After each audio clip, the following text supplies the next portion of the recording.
Teacher, don't lose control. 1. Are you a teacher who gives instructions in a concise and consistent way in your lessons, but some of your students are not following them? What are you still doing wrong? 2. The answers to these questions may be connected to your attitude. There is nothing more important when you are dealing with challenging behavior than a teacher's attitude.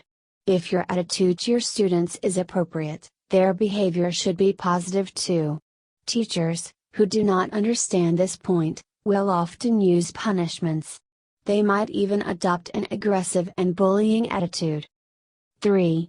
It may seem that these teachers are controlling their students, but often the only reason they are obeying is because of their fear.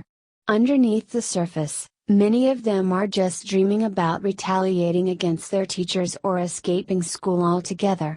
These feelings create an environment in which students are obeying, but they are often not learning very much. Their teachers are not creating a healthy classroom environment. 4. If a teacher shouts orders at his students, he is off to a bad start. The best way to upset someone is to shout at him and tell him to do something that he doesn't want to do. If the child already has behavior problems, the effect of that shouting will be much worse. We should also remember that while the teacher is shouting at that student, there are probably another 30 other kids in the class who will enjoy watching the argument. This really doesn't sound like a good idea. There are many students who like to see their teachers become very angry and lose their tempers and think this is funny. For all these reasons, it is important for a teacher never to lose control and never to lose his or her composure. 5. A good way to avoid these situations is give the student a fair warning. First, a teacher should explain exactly what the student is doing wrong. It is also very important to explain what the student should be doing instead. If what the teacher says is clear and logical, the student should have no reason to argue, because you cannot argue with the truth. The teacher should clearly explain what is wrong with a student's behavior and what he or she is expected to do. In this way, it will be much more difficult to defend inappropriate behavior. Furthermore, the other students in the class will see that their teacher is being fair. When a teacher behaves fairly, it is much harder for a student to argue with the instructions. He or she knows that the others will think that the student is in the wrong, and that is not what he or she wants. 6.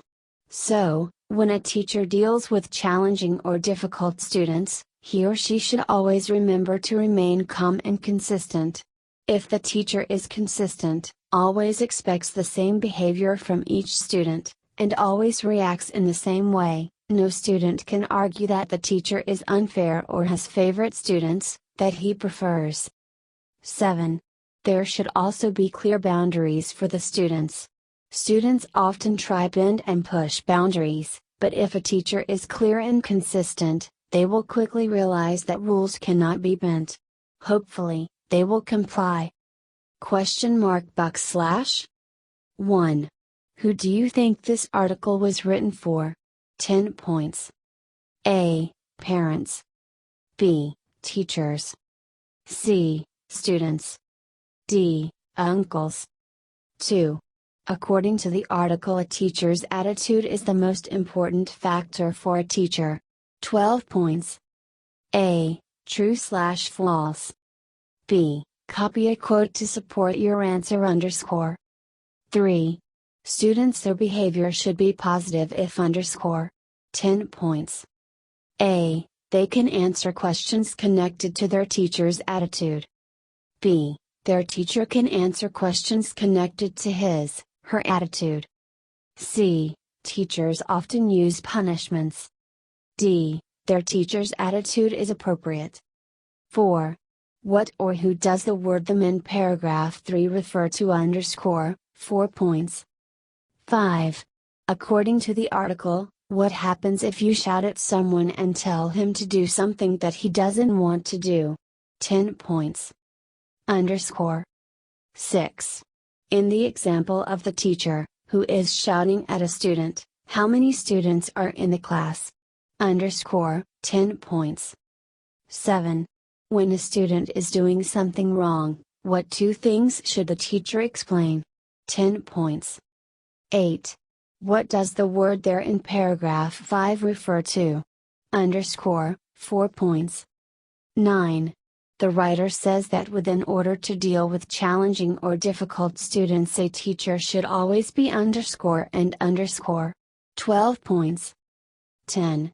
What advice is given in this article? 18 points. Teachers should often use punishments. A teacher should never to lose his composure. Teachers should give students a fair warning. Teachers should shout orders at their students. Teachers should prepare their lessons.